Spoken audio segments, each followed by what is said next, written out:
Welcome to the Voices of Otolaryngology podcast series, where we spotlight diverse perspectives and insights within the field of otolaryngology. I'm your host, Rahul Shah. Let's jump into it. Welcome to the Voices of Otolaryngology live in April from the Oto Forum in Alexandria, Virginia. Over the moon to be here with Dr. Matt Scarlett, who just said, put me in, coach. That's right. Thanks for having me. All right. You want to tell everybody where you're from and the academy role? Because really what I want to get to today is the PAC. Yeah. And not about donating. You've made that plea, but Understood. What has the PAC done for them? But tell them about yourself. So I am a private practitioner in Charleston, South Carolina, and I'm currently the chairman of the PAC Board.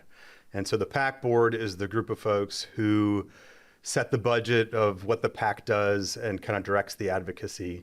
The PAC is the people's voice, right? So when you're frustrated about getting a cut from CMS and you're frustrated about prior authorizations and you don't know what to do, the PAC is your voice. And so we approach those in power in Congress and fight for what's right for the ENT and other physicians.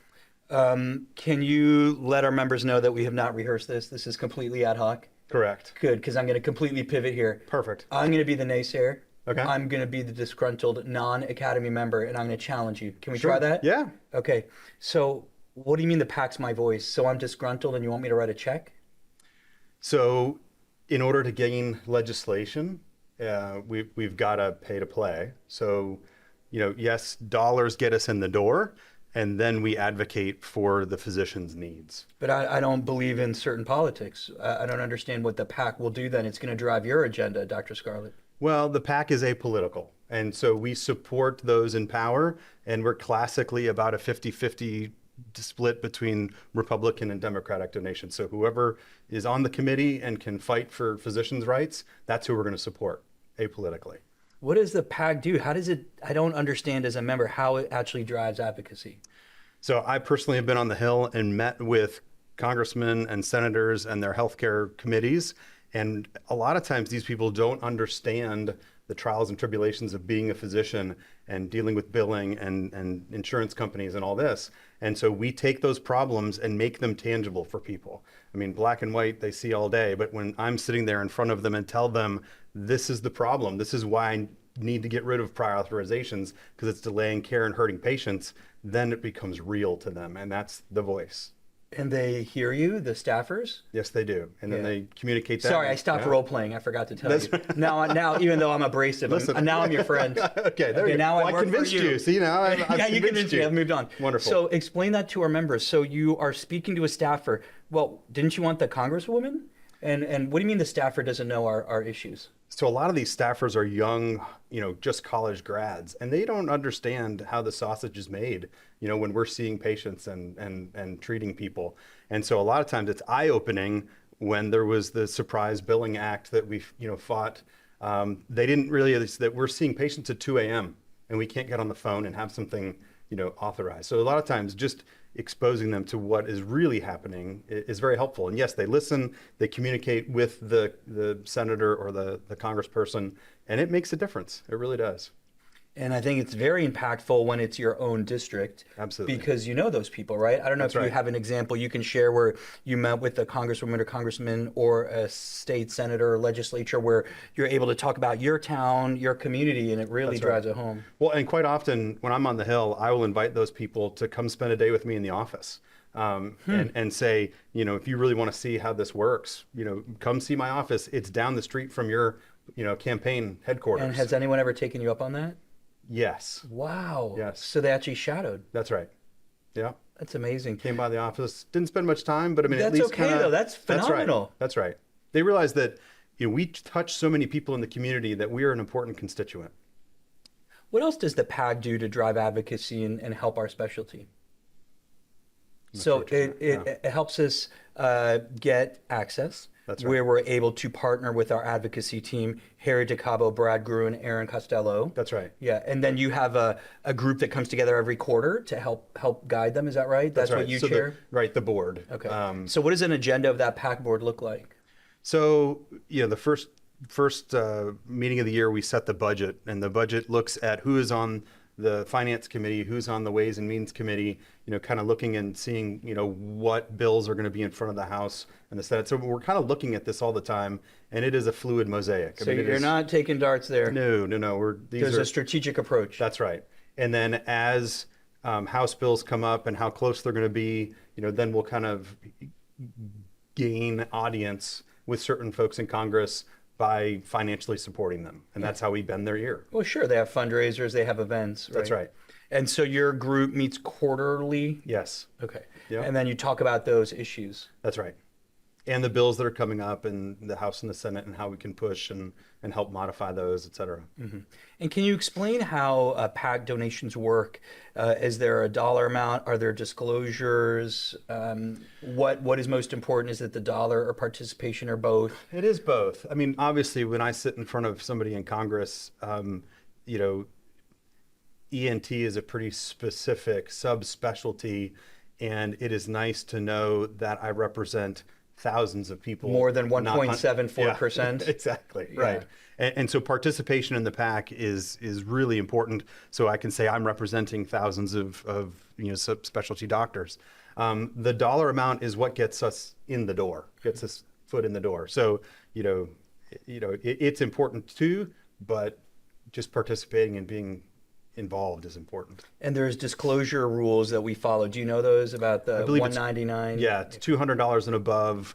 Your name then gets attached to those funds. So those individuals who are worried about that for whatever reason, they can stay below the threshold. Is that right? We would not have to list their name.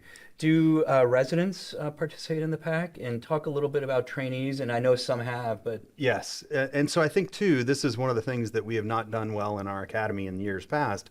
I mean, you train in an academic center, and a lot of times you don't feel how legislation can affect the practice because you're just in such a fire hose drinking training stage. But yes, in fact, I'll talk to the section of residents and fellows in Indianapolis. I'm looking forward to addressing them. But I think advocacy can start at your early part of the career because you're going to be fighting for those rights. I mean, we constantly are being attacked by other people trying to hone in on our scope, and that'll affect you no matter what part of your career you're in. This is a thankless role. One can consider it fundraising, influence, politics, advocacy. Why did you want to be the chair of the PAC board? Did we beg you and implore you? No. I mean, I think where does your passion come from, and when did it start? Frustration, right? I mean, it came from... Well, then just ignore it. Why can't you walk away? Trying to provide care for my patients. So you just got pissed off. And having these obstacles, and I can't just complain about the obstacle and do nothing about it. And so I said, well, how do I do something about it? And it's led me here. And how did you first get involved with that advocacy or PAC? Do you remember? I donated to the PAC. How many years ago? 5 years ago, 6 years ago. And then I then got invited to be on the PAC board and helped guide those decisions. And I was asked to be the board chair. Anything that makes you really proud about the PAC and advocacy? I mean, I think we are having an influence, I mean, it's hard. It's like pushing a rock up a hill. You don't immediately see results, but, we've got 2 bills in front of the House, one for prior authorization reform, requiring the peer-to-peer to be board certified in your state and of the specialty. I mean, I don't know how many times I've talked to a OBGYN or a GI doctor about, getting sinus surgery approved for somebody. And then the other bill is part of the reconciliation, we hope, is a bill to not only get rid of the 2.8% cut, but then to link reimbursement on some medical economic and inflation index, which just makes sense. So thank you for that. Off the top of your head, and I'm not going to expect you to memorize or recite these, What are some of our federal legislative priorities? Because the PAC is federal. Correct. Okay. Correct. This is all federal legislation that we're going for. Well, I mentioned the 2 about prior authorization reform. Yeah. And then also our fee schedule. The fee schedule, getting Medicare reimbursement, working with CMS. We interestingly have the ability now to test infants for hearing, and there is not standardized CMV testing for infants, and so we're trying to get that through Congress as well. And it's a little bit odd because we don't have a healthcare committee. You have to go through the Ways and Means Committee and the Finance Committee, and it's a bit of a muddy mess, but that's what we got to fight through. Yeah, that's like apple pie and vanilla ice cream, right? I mean, who would say no to screening kids for CMV? Exactly. Right. And it's fairly cheap. Yeah, so it's Medicare physician fee schedule. Correct. Prior auth. Right? Yeah, It's killing exactly us. right. And then CMV, congenital CMV. Yeah. Yes. So I'm a member. I'm frustrated with this system, and you're saying don't give up. A partner, and if you don't want to give your time, donate. Correct. And put those PAC dollars to work. And when we send you an email that says act now, click the link, spend 2 minutes, email your senator, your congressman. Call to actions are really important. They make a big difference. They do? They do. Because you've made it really easy. So Super I actually click it. It knows where I am. It knows my representative. And you know what's awesome? When I go back, it remembers me. That's right. Have you done that too? And it's like, it it actually, then the second time, it takes actually like 10 seconds. Costs you a little bit of time. And do I need to proofread it, or your team does that? We do it all. Yeah. You're welcome to add a personal message. So why does the call to action help? Do they really need to hear from me? And what do they, I assume they throw those away. Well, they record them. They see the volume of them. I agree. And it's about volume. So your individual call to action makes a big difference. Yeah, I completely agree with you, right? Yeah. We think of my district, and they're getting 800, 1,000 of these. They start paying attention, That's right. Versus 1 or 2. That's right. Final message to our members in this short, brief, speaking about the role of the PAC, the influence that we can actually have as a member. Any final thoughts? And thank you for your service, by the way, as the board my pleasure. leader for that. When you get frustrated, when you feel like, you just want to bang your head against the wall, take that energy and focus it towards the PAC and other advocacy efforts. I love that. That could be our slogan. When you're really frustrated, write a check.